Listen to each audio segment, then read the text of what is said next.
Direito de família é o ramo que trata das relações familiares e das obrigações e direitos decorrentes dessas relações, ou seja, é o ramo do direito que regula e estabelece as normas de convivência familiar. E no programa de hoje, nós iremos abordar o direito de família. Iremos falar sobre adoção, guarda, divórcio e sucessão. O OAB na TV desta quinta-feira está começando.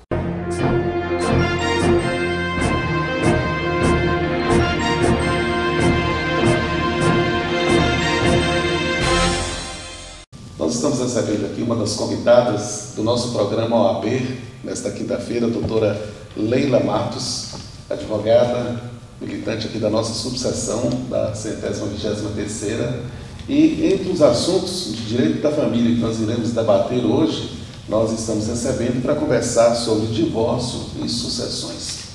Quando se faz o casamento, tem aquelas palavras que felizes para sempre, mas a coisa acaba que não é muito por aí. A questão do divórcio, doutora Leila, para melhor esclarecimento ao público, um breve relato da antiga lei e da atual lei, a lei que está em vigência agora, porque as pessoas acabam não se alinhando entre uma e outra, mas juridicamente, que balanço a senhora faz da atual lei do divórcio? É o seguinte, a lei antiga, para se decretar o divórcio, necessariamente tinha que se cumprir alguns pré-requisitos. E a lei atual nada exige. A lei antiga exigia que, para se decretar o divórcio, o casal deveria estar separado judicialmente por um período superior a 1 ano. Esse procedimento ele era binário, iniciando-se com o pedido de separação judicial. Essa separação era decretada pelo juiz. Aí, decorrendo o prazo de 1 ano, superior a 1 ano, é que viria a decretação do divórcio. Ou então, o prazo de 2 anos consecutivos de separação de fato do casal. Aí sim, comprovando essa separação, seria decretado o divórcio. Na lei atual, esses requisitos foram suprimidos, eles foram excluídos. Hoje, o que a lei exige, a lei atual, desde 2010, é que haja somente a vontade exclusiva das partes de se divorciarem, tá? Não necessitando das duas. Se uma só quiser o divórcio, ela pode entrar com o requerimento de divórcio. Casal chegando às vias de fato, um litígio, não tem jeito, vamos ao divórcio judicial e extrajudicial. Qual o caminho seguir? Como seguir por esses caminhos? Então, para fazer o pedido pela via extrajudicial, há necessidade de que as partes estejam concordes, né, com o pedido de divórcio, né, elas concordam com o pedido de divórcio e com a forma de partilhar. E exige-se também que ela não tenha filhos menores, porque caso haja existência, mesmo havendo esse acordo, mas existindo filhos menores, há necessidade de que o pedido seja via judicial, até porque há interesses do Estado, né, em preservar o interesse do menor com a intervenção do Ministério Público, né, que aí vem guarda, que tem que ser decidida, qual a melhor guarda, se com um ou com o outro, né, uma parte ou com a outra, e também a respeito dos alimentos. A via judicial, pela via judicial, as partes elas podem optarem. Quando o divórcio é consensual, há unanimidade das partes, acordo quanto à partilha de bens, quanto ao pedido de divórcio e quanto aos filhos, a guarda dos filhos e os alimentos devidos. E pode também ocorrer, e só pode ocorrer, o divórcio litigioso também pela via judicial, quando as partes não concordam, ou seja, com o pedido, ou seja, com a forma de partilhar, ou com a forma da guarda dos menores, ou relativo ao pedido de alimentos, que tudo isso se resolve quando faz o pedido de divórcio. Agora, doutora Leila, por que adotar um regime de casamento? A necessidade, Carlos, de adotar o regime de casamento é justamente o fato de, quando vir a ocorrer uma separação do casal ou ocorrer a morte, haverá, então, essa divisão de bens. Então, o regime adotado é o que vai ser adotado. O regime que vai se adotar naquela separação ou por morte vai ser o regime do casamento. Por isso que é sempre bom ter sempre um bom advogado, porque vai ter sempre um problema. E quando você faz correto, seguinte os trâmites legais, os trâmites da lei, você acaba realmente fazendo justiça. E já na sucessão, aí nós vamos ter o problema. O que vem a ser o direito sucessório? O direito sucessório, ele é um ramo do direito civil. O direito sucessório é um conjunto de normas que vão regular, vão reger a forma como os bens deixados pelo falecido irá transferir para aquelas pessoas que sucederam o morto. Entendeu? Então, a sucessão, o direito de sucessão, ele serve para isso, para poder ser aplicado nessa transferência dos bens do falecido para os seus herdeiros, né? E isso mediante lei, tá? Ou então através de testamento. Agora, para aplicar o direito sucessório ao caso concreto, é necessário que se faça a existência dos pressupostos da sucessão causa-mortes. Sucessão, transferência em razão da morte. Certo. Como é que a senhora... Bom, para que haja essa transferência, essa aplicação, né, do direito sucessório, aí há necessidade de que haja um morto, falecimento, né, de uma pessoa. Essa pessoa, necessariamente, ela tem que ter deixado bens para serem transferidos. E há necessidade também de existir herdeiros, pessoas que o falecido deixou, você entendeu? Como herdeiras dele. Doutora Leila, agora tem, só para a gente, o nosso tempo é curto e o assunto extenso, mas eu não poderia deixar de finalizar com uma pergunta. Morre a pessoa, deixou dívidas. Como é que são sanadas essas dívidas com os herdeiros ali querendo também dividir o que o decújo deixou? Então, o que acontece?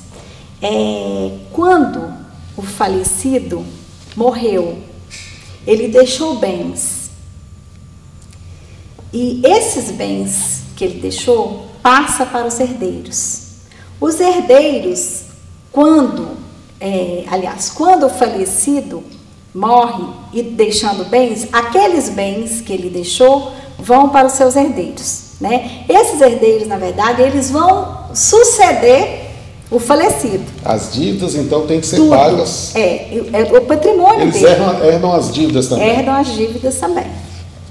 Tá. Além dos bens, né, e direitos, né, o ativo e o passivo também. E quando tem as dívidas e não tem os bens?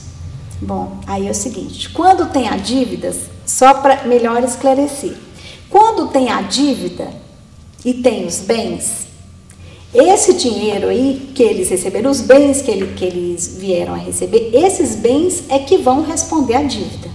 O passivo vai Sim. ser pago até o valor deixado ali na herança. E se não houver os bens? E se não houver os bens, a dívida não se paga, a dívida não. É interessante ressaltar, neste caso, que quando a pessoa falece, interessa para o direito sucessório é a transferência dos bens. Aí a pessoa faleceu, ela deixou somente dívidas e não deixou bem. Então, é interessante que os herdeiros venham a juízo, pedir ao juiz, através do inventário negativo, uma declaração de que aquele falecido não deixou bens. Pergunta se isso tem essa previsão. Em doutrinas e jurisprudências tem, e é permissivo. E isso evita com que credores, ao vir procurar os herdeiros mostram para eles aquele documento, aquela declaração que a pessoa, o falecido devedor morreu, mas não deixou bens nenhum. Porque os herdeiros, neste caso, eles só pagaria a dívida se houvesse deixado bens. E também pagaria a dívida até o montante deixado pelo falecido, do valor da herança. Doutora Leila, claro, olha, o assunto é extenso, direito civil, direito de família. Evidentemente que nós estamos tendo muitas manifestações diante dos programas que a gente tem apresentado aqui no OAB TV.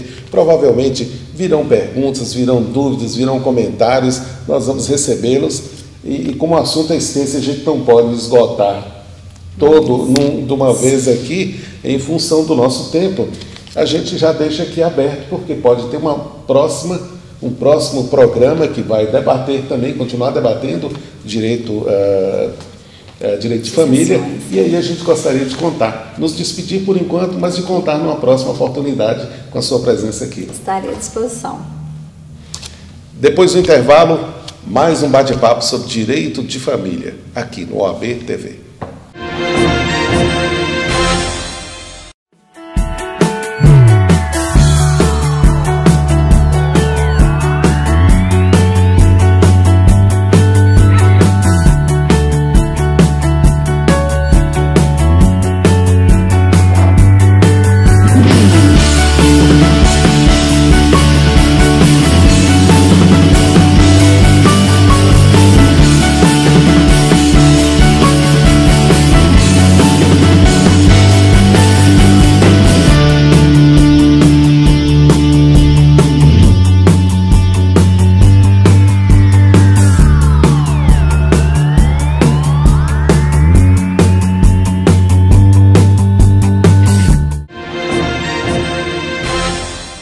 Ainda há pouco nós falamos aqui com vocês sobre divórcio e sucessões.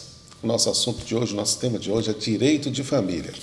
De volta, nós estamos recebendo aqui agora o Dr. Josemar Carvalho dos Santos e o nosso tema é a guarda. Doutor, seja bem-vindo. Obrigado. O que significa guarda? Carlos, primeiramente gostaria de agradecer aqui a oportunidade de poder esclarecer alguns direitos do cidadão, sobretudo o direito de família. E com relação à guarda, é um dever do pai ou da mãe, ou ambos, cuidar, proteger, zelar, assistir materialmente os filhos. Existe diferença? Quais os tipos de guarda? Sim, existe. O artigo 1583 do Código Civil, ele dispõe que a guarda será unilateral ou compartilhada. A guarda unilateral é aquela atribuída a um dos pais. Ele exclusivamente terá a responsabilidade sobre o filho. A compartilhada é quando ambos os genitores terão, a responsabilidade será conjunta. Eles exercem de forma equilibrada a guarda dos filhos. Essa é a guarda. Agora, existe também, às vezes a guarda está com a mãe ou está com o pai. Nesse caso, aquele que não detém a guarda, ele pode supervisionar os interesses dos filhos, ele pode dar assistência. Como é que juridicamente a gente podia falar sobre isso? Sim, com relação, ele pode sim. Aquele que não detém a guarda, inclusive ele tem o dever de fiscalizar e de supervisionar os interesses do filho. O fato dele não deter a guarda não exime ele dessa responsabilidade, e que é, sobretudo, muito importante para que ele observe em que está sendo destinado a obrigação alimentar, se ele pode solicitar comprovantes das despesas para saber se realmente aquele valor que está sendo pago de pensão alimentícia está sendo bem destinado para a criança. Ali está em foco a vida, o alimento de um ser que está alheio ao que está acontecendo. Quem é que pode requerer a guarda desse filho? A guarda pode ser requerida mediante consenso, onde ambos os pais eles desejam a guarda compartilhada, pode ser feito dessa forma, ou o pai ou a mãe pode requerer a guarda, no caso seria unilateral, e também tem casos que o juiz mesmo decreta. E também tem a questão pelo vínculo de afinidade, de afetividade, onde um terceiro, de forma excepcional, ele poderia também requerer a guarda. A título de exemplo, os avós.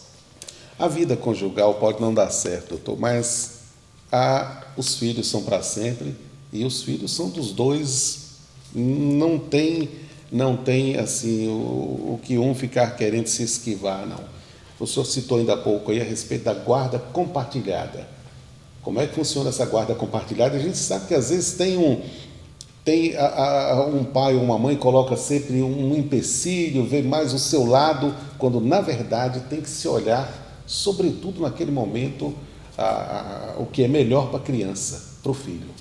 Isso realmente, esse tema é um tema muito debatido, discutido, ainda mas com relação à guarda compartilhada, ao contrário do que muita gente pensa, a população pensa, ela é a primazia no nosso ordenamento jurídico. A guarda compartilhada, ela é a responsabilidade conjunta dos pais, ela tem por finalidade atender o princípio do melhor interesse da criança, onde o poder familiar será exercido em igualdade pelos pais.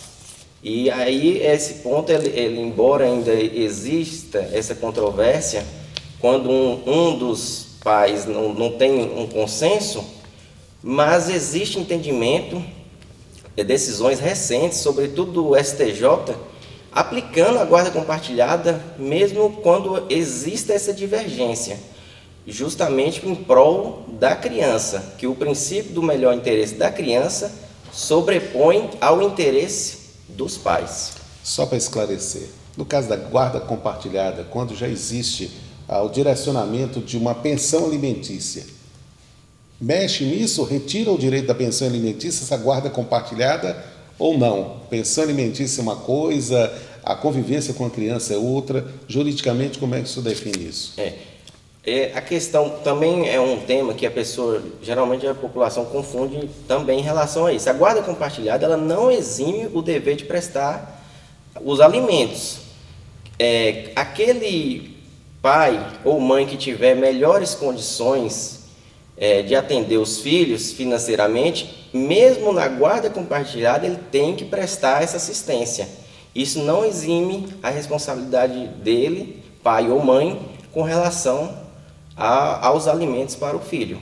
Geralmente, principalmente aqui onde a gente vive, numa região extremamente carente, é comum a gente ver os pais correndo atrás de cumprir com a pensão alimentícia. Mas, na verdade, juridicamente pode até ser o contrário, né? Pensão alimentícia cabe a quem tem um poder aquisitivo melhor, no caso do casal? Exatamente. Aquele que tem um poder aquisitivo melhor, ele tem que prestar a obrigação alimentar. O famoso, né, quem pode mais, paga mais. E neste caso, seja na guarda, sobretudo na guarda compartilhada, onde existe dúvidas com relação a isso, por ser compartilhada, acredita-se que não deveria, porque ambos os pais estão exercendo a guarda de forma equilibrada, mas o dever de prestar alimentos permanece. Só para esclarecer também com relação à guarda compartilhada, sim, a residência a residência do filho será aquela que melhor atender aos interesses da criança. Ela difere da guarda alternada. A guarda alternada, ela não é prevista no nosso ordenamento jurídico, que é onde o filho fica um período na casa do pai e outro período na casa da mãe. Isso não é viável, sobretudo para o psicológico da criança. Isso prejudica o psicológico da criança, porque ela não vai ter uma referência, exatamente. E a guarda compartilhada, ela serve justamente para isso, para que ambos os pais exerçam e assumam suas responsabilidades em conjunto, para que o filho tenha a referência de pai e mãe em igualdade. Na verdade, na hora da briga, da separação, devia-se pensar muito nas consequências de um ser que está ali completamente dependente, né, da família, que é o alicerce de uma sociedade. Isso, infelizmente, nem sempre acontece. É por isso que esse assunto também é outro assunto que se estende, se a gente for debater sobre ele aqui. Nós vamos horas e horas, doutor, mas, infelizmente, nosso tempo também para esse bloco está chegando ao final. mas eu deixo aberto aí, quem sabe vem mais perguntas, vem mais assuntos dentro desse tema do direito da família, e eu posso contar aqui com sua presença novamente para que a gente possa debater ainda mais sobre a adoção, ou a guarda, no caso. Sempre que precisar, estarei à disposição para esclarecer a população sobre os seus direitos.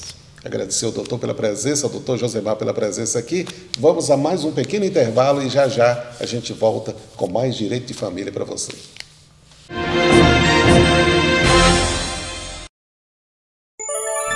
Minuto pela Ordem. Um oferecimento da Ordem dos Advogados do Brasil, Seção Minas Gerais. A gestão da OAB Minas investe na ampliação dos órgãos de defesa das prerrogativas dos advogados. A criação do plantão 24 horas permite que o profissional solicite intervenção da Ordem em qualquer dia ou horário. Em BH, a OAB criou plantões físicos no Fórum, na Justiça do Trabalho e no Juizado Especial Cível. Nas subseções, delegados de prerrogativas estão disponíveis para atender a advocacia. Procuradores foram contratados nas regiões Centro-Oeste, Norte, Sul, Noroeste, Vale do Aço, Vale do Mucuri, Zona da Mata, Triângulo e Alto Paranaíba. Os aplicativos OABMG Oficial e Avalia Jus também possuem canal para a formalização de denúncias. Segundo o presidente Antônio Fabrício Gonçalves, o investimento garante que os advogados possam representar a sociedade com autonomia, independência e inviolabilidade. OAB Minas, nosso trabalho, nossa conquista. Estamos de volta com o nosso último bloco. Hoje o tema é direito de família e nesse último bloco nós estamos recebendo a doutora Letícia Mota para falar de adoção. E ela vai falar com propriedade por dois motivos. É da sua área jurídica, como advogada, é da sua área pessoal, o desejo de adotar uma criança e vem batalhando já há algum tempo para isso. E é por isso que a gente fica muito à vontade em poder fazer um programa como esse, OAB na TV, transmitindo aos nossos telespectadores esse tema direito de família e aqui guardados os temas que foram debatidos hoje pelos advogados que aqui sucederam a doutora Letícia e que possa esclarecer cada vez mais as dúvidas das pessoas, embora seja, já disse anteriormente, um assunto extenso, mas que a gente não impede que a gente possa receber perguntas e voltar em outro programa para falar também sobre o tema. Doutora, seja bem-vinda. Doutora, qual a realidade da adoção no Brasil e aqui também na nossa região, se a senhora tiver conhecimento? Ô Carlos, primeiro eu queria te agradecer pelo convite, eu estou muito feliz de estar aqui hoje. Como você bem disse, é um tema muito caro para mim, tanto na esfera profissional quanto na esfera pessoal, porque há um tempo eu já venho enfrentando essa espera pelo filho adotivo e eu estou muito feliz de falar sobre esse assunto aqui e poder difundir mais ainda a adoção no Brasil. A nossa realidade hoje no Brasil é a seguinte: a gente tem 41 mil crianças que estão morando em abrigos. Dessas 41 mil crianças, a gente tem 8 mil crianças que estão disponíveis para adoção e a gente tem uma fila de futuros pais em torno de 40 mil. Então, a gente vê que a conta não fecha, né? A gente tem poucas crianças e muita gente interessada. E a conta não costuma fechar porque as pessoas têm muitas exigências com relação às crianças, exigências com relação à cor, exigências com relação à idade, o que dificulta fazer esse encontro entre as pessoas que querem adotar e as crianças que estão disponíveis. E uma outra questão que é a demora. O processo para destituir o poder familiar de uma criança, ele costuma ser muito demorado. Aqui na nossa comarca, a gente tem em torno de 27 pessoas que estão na fila de adoção, que estão interessadas em adotar crianças, e a gente tem um contexto aí de entre 15 e 20 crianças que estão disponíveis para adoção. Na nossa comarca, os processos de adoção eles têm tido muita prioridade. A nossa juíza da infância e da juventude, ela tem tratado isso de uma forma muito séria, ela tem trabalhado muito, ela já promoveu diversas adoções de quando ela chegou na cidade, e a gente vê a cada dia a situação melhorando, né? A situação mudando. Ainda é muito complicado, ainda existem muitas crianças abrigadas, mas a gente vê a cada dia tanto o judiciário quanto as pessoas que estão na fila, todos aqueles envolvidos com as crianças em abrigo, trabalhando para que essas crianças encontrem uma família. Me diz uma coisa, essa morosidade se deve a quê? Dada a urgência de tantas crianças precisando de um lar, a lei atual, ela não beneficia essa situação? A lei atual, ela fala que o juiz da infância e da juventude, ele precisa analisar os processos das crianças que estão abrigadas de 6 em 6 meses. Isso a doutora Bárbara tem cumprido fielmente, de 6 em 6 meses ela reavalia os casos. O que acontece é o que acontece com o judiciário de uma forma geral. Também nas questões de adoção, por mais que seja um assunto de extrema prioridade, a falta de juízes, a falta de funcionários, porque os processos de adoção eles exigem que exista um relatório técnico para dizer se aquela criança deve ou não ser inserida em família substituta, todos esses fatores fazem com que o processo demore muito. E aí os processos de destituição do poder familiar, que é o processo de retirar aquela criança daquela família, que por algum motivo não pôde continuar com aquela criança, esses processos tendem a demorar, eles tendem a ficar, ficar moroso mesmo em relação a essa resposta que a gente quer que seja rápido. Eu imagino que muita gente deve estar se perguntando nesse momento, vendo a gente aqui, querendo saber o que fazer para adotar, como proceder para participar de uma adoção. Eu imagino que muita gente deve ter essa vontade, assim como há muitas crianças para ser adotadas. Eu acho que também não é um assunto muito divulgado, em função de que a maioria desses assuntos correm em segredo de justiça, em função de envolver menores. Mas quem quer, por exemplo, adotar, o que tem que fazer? Sim, os processos de adoção, eles correm em segredo de justiça, você está certo. Mas o processo para me candidatar a adotar uma criança é um processo relativamente simples. A pessoa, e aí eu vou falar da realidade da nossa comarca, a pessoa que deseja adotar uma criança hoje, o que ela deve fazer? Ela deve procurar o fórum, deve procurar o serviço de assistência social. Lá ela vai receber um requerimento, onde ela vai dizer os dados dela e tem também os documentos que ela precisa apresentar. Depois que ela apresentar esse requerimento para a justiça, o juiz vai analisar, vai mandar fazer um estudo social com essa pessoa, que pode ser homem, mulher, um casal, pode ser uma pessoa solteira, não importa, não precisa necessariamente ser casado. Então vai fazer um estudo social para ver as condições que essa pessoa tem, se ela tem realmente condições de adotar uma criança, e depois o juiz vai dar uma decisão falando, olha, agora você está habilitado e agora você pode entrar na fila de adoção. E aí essa pessoa é cadastrada no Cadastro Nacional de Adoção e aí ela fica à espera do tão sonhado filho. Nossa, que beleza, né? Já pensou? Deve ser muito feliz. Você está ali esperando, existe um procedimento. Eu já vou só além, o nosso tempo está chegando ao final, mas eu vou além um pouquinho eu não sei se a senhora já chegou nesse processo de começar a ver as crianças, de começar a saber qual é a criança. Depois que a gente é habilitado, a gente fica na espera, né? E aí os fóruns, eles são responsáveis por procurar essa criança dentro daquele perfil que o casal ou o adotante, que pode ser uma pessoa solteira, falando novamente, dentro daquele perfil que a pessoa colocou. Assim que encontra-se a criança no perfil da pessoa interessada em adotar, aí começa o que a gente chama do próprio processo de adoção realmente. E aí começa com um estágio de aproximação, onde essa pessoa vai conhecer a criança vai conhecer essa pessoa, é um processo para ver se tem ali se essas almas se encontram mesmo, porque eu sempre digo que é um encontro de almas.